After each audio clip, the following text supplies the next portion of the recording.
You know what? It's been like 2 weeks. I feel like I can take a little bit of a peek. Nobody has to know. Just a little peek. It's not like anybody's watching.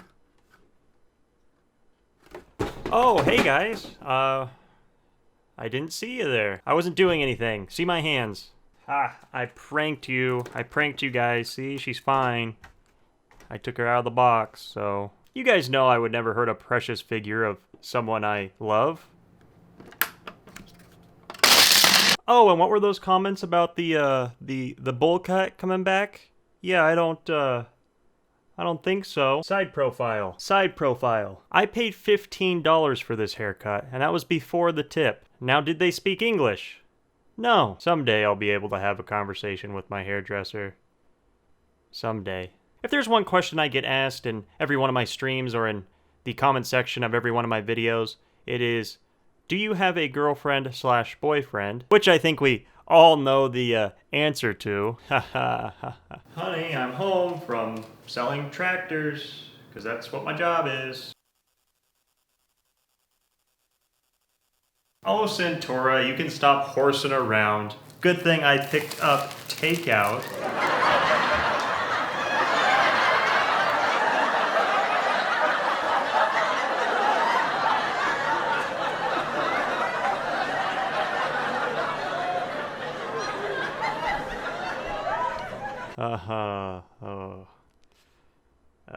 But it is also what is Anime Please's favorite anime of all time. If you guys have been a fan of mine for any length of time, you probably already know the answer to that. Which of course is Sword Art Online Season 3. I feel like that's when the series just really blossomed, just really, just really took off. Is there even a Season 3 of Sword Art Online? I don't know. All I know is the Sniper Girl because of wallpapers. It is actually, of course, Miss Kobayashi's Dragon Maid. I think that would be considered my favorite anime of all time. And this really shouldn't be a surprise to most of you guys. My taste in anime is pretty relaxed. If you throw in a good story, some humor, and good characters, you get a thumbs up from me. It's pretty easy. If you throw in some light fan service too, you might get another thumbs up. Miss Kobayashi, 2 thumbs up. But just so you guys know, Miss Kobayashi is my favorite anime of all time. It ranks at the top of classics that we all know and love. Look at Kana there on the back, just chilling. And you guys ask why Miss Kobayashi is my favorite anime. Watamote, Toradora, plus size elf. Is that appropriate to include? It feels weird following up Toradora with plus-size elf. Does this strange body please you? Wait, what? How did that? But of course, we're not here today to talk about Miss Kobayashi's Dragon Maid. Maybe we'll do that in another video. But today we're going to be talking about a manga that is a close relative, a cousin, if you will, to Miss Kobayashi's Dragon Maid. It was birthed from the same creator, meaning it shares a lot of the same art style, humor, and characters as Miss Kobayashi. And that, of course, would be Mankitsu's Happening.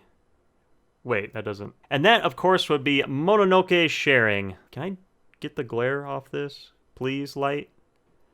Mononoke Sharing. To be honest, I have no memory of buying this manga or discovering it the first time, which is weird. I can tell the story of every single one of these figures here behind me and just about every issue of manga I own, but I have no memory of Mononoke Sharing and how this came to be a part of my life. I'm pretty sure that Jesus just placed it on my chest one night while I was sleeping and I woke up to this. This seems to be kind of a unique manga because I've never heard anyone talk about it. Not that I'm a frequent visitor of the Miss Kobayashi forums. Mononoke Sharing. So what's it all about? Mononoke Sharing has a pretty straightforward plot. Yata, this girl, maybe? Yata is your standard Japanese student. She has very little money and is looking for a new place to live. She stumbles across a boarding house, if you will, that has several other girls in it already and decides to move in. It's a nice price, the girls seem nice, and I just realized I rhymed and didn't even mean it. However, 3 pages into it, she realizes that they are all monster girls, or mononokes, if you will. I also have no idea if I'm saying that right, so if I'm not, well, yeah. And oh boy, is there a lot of monster girls in this. This is pretty much Miss Kobayashi's version of Monster Musume, if you will. Just no Centaura, so it's coming from a, a level 10 down to like an 8, I would say, just because of that. Each one of these girls has a very unique personality. Yoko, the fox spirit, is a ladies' man. She likes to sleep with a lot of different guys and is very, what's the word for it? I think the Japanese would call it a gairu, a gyro, a euro. She's a slut, pretty much, is what I'm trying to say. But she is darn nice to look at and very funny in the later issues. Mizuchi? Why is there a CH at the end? She's a kappa. I don't know what that is, to be honest, but I'm not really complaining looking at her. She's kind of like the mom of the group. She kind of keeps them together. Yuki is a snow woman, and she probably is one of the better characters in this manga. She's very timid, she gets worked up very easily, and she freezes a lot of different things. And if that's not darn cute, then I don't know what to tell you. She's Kana, just with bigger... The next character is going to be Roku, and she is a Rokuibi. What? Yeah, you guys don't know what that is? You didn't study for this test? Pretty much she can stretch her neck.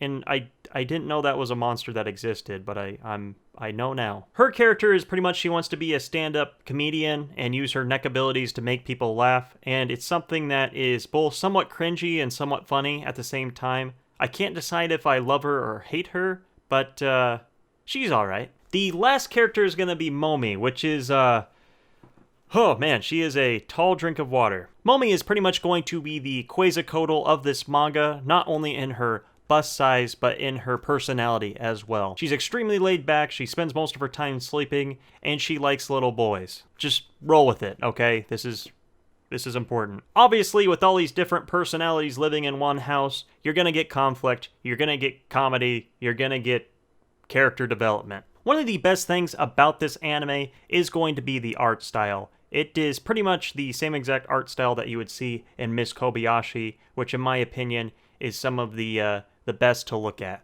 It just makes me feel like I'm at home. I don't know why. That's weird. Yata, the main character in this manga, obviously has a lot to learn living with such different personalities and monster girls. And her character grows a lot during the manga, especially in some of the later issues. Just like Miss Kobayashi, there are more characters introduced down the line, so there's always fresh new faces coming along. Each one of their personalities allows them to get in different hijinks, almost like a episode of Scooby-Doo. That's a terrible comparison, but you might notice this little meme here beside the price point where it says older teen. And you might be wondering, what could make this very cute looking manga older teen? Well, let me tell you, there's a lot of boob humor in this. So if you guys don't like boob humor, this isn't the manga for you. What do I mean by that? What is this fabled boob? God, it's weird saying boob out. It's weird saying boob. I don't think that's something I've said more than a few times in my life. What is this fabled boob humor I am talking about? Just like in Miss Kobayashi, where every single one of the dragons has transformed into a human and kept some of their dragon characteristics, Mononoke Sharing is the same exact way. These characters, each one of these monster girls, has tried to imitate the human form, and for some reason they all chose to have giant chests. I mean, I'm not complaining. I mean, I don't think anyone's complaining. But there's a lot of humor around that. One last thing that I should note is this is also uncensored. So if you don't like God rays, if you just want to free the nipple, this manga is going to be for you. In all seriousness, if you guys are a fan of Miss Kobayashi to any length, I highly recommend this manga. It maintains a lot of that same art style, a lot of that same humor, a lot of that same feel that I got from Miss Kobayashi. So if you guys are looking for a little bit of a Miss Kobayashi fix, go out and pick up Mononoke Sharing.